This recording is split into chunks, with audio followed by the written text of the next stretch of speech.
What a great pleasure for African Ascent to have been consistently bringing you, because the program is quite lucky to have managed to attract the creative attention, should we say, of the Berkeley crowd, the crowd that writes.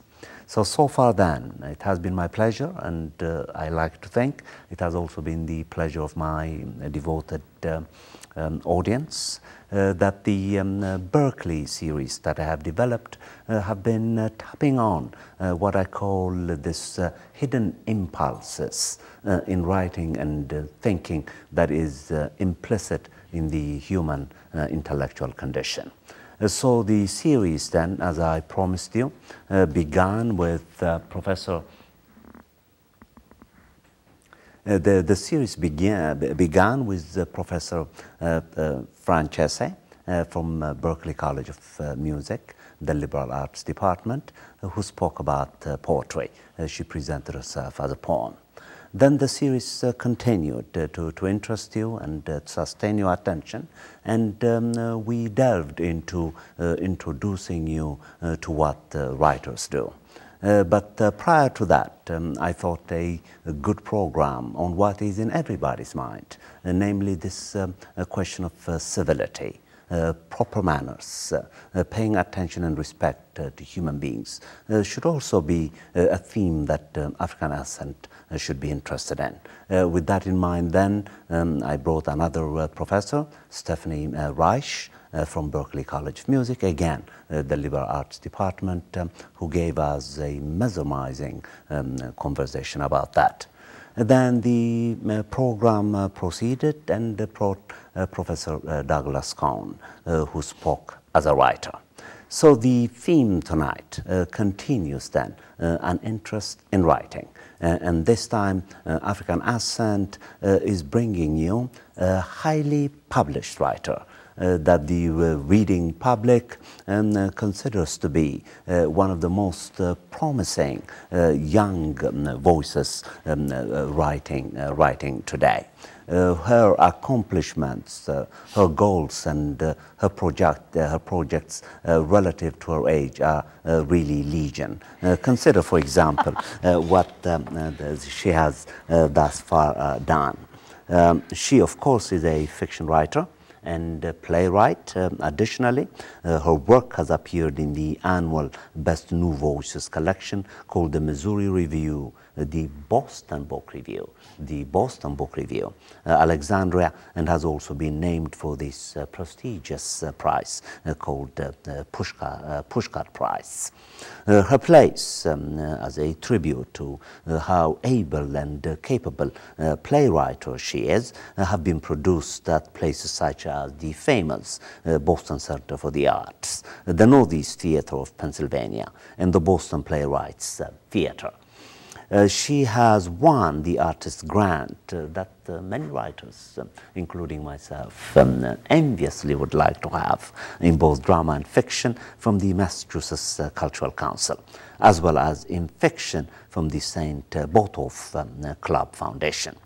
She is currently working on, she tells me, on a memoir. I can't wait until she finishes it so that I can learn from her of how the craft is done, called Love in Foreign Lands and More Familiar Places. I already like the title, which is a sign of the possibility of how much I'm going to like the content.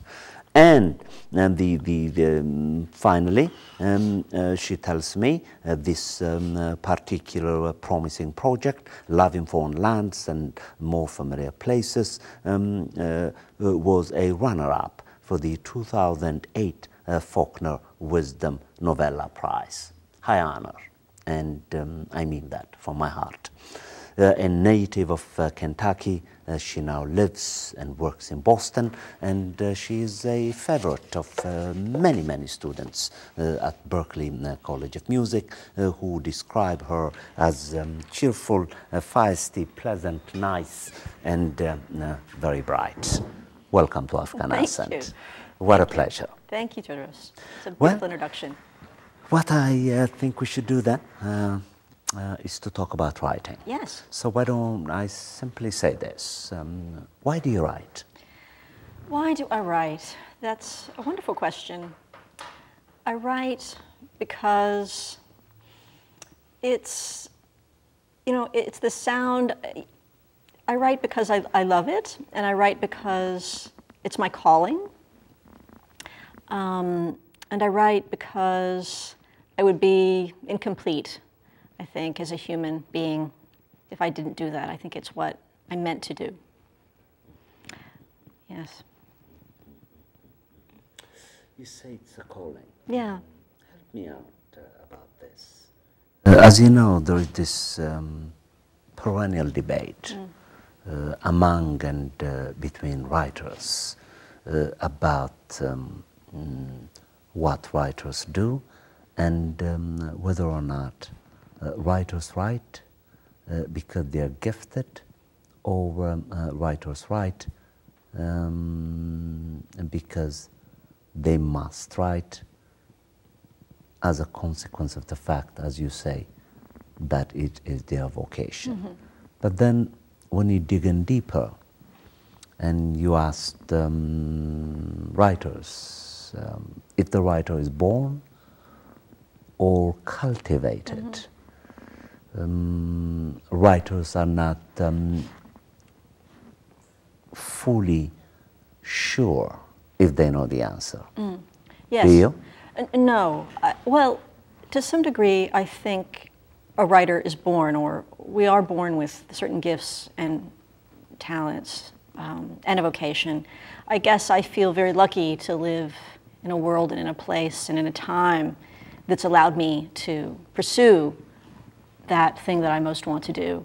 If I weren't in other circumstances, I'm sure I could be a very good field worker if I had to be. Certainly, a writer is born into historical circumstances. There's no doubt about that, or we all are.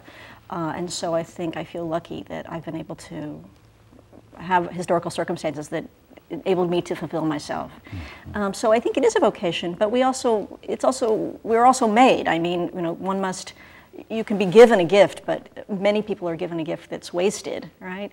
It can be wasted again because of circumstances. It can also be wasted because of laziness. It can be wasted because of terrible luck. It can be wasted for many reasons. And I think I wasted my gift for many years too. I think it was hard for me to begin to write. And what I would love people to know out there is, if you feel like writing, you mustn't think that anybody who wants to write just suddenly sits down and is able to do it immediately.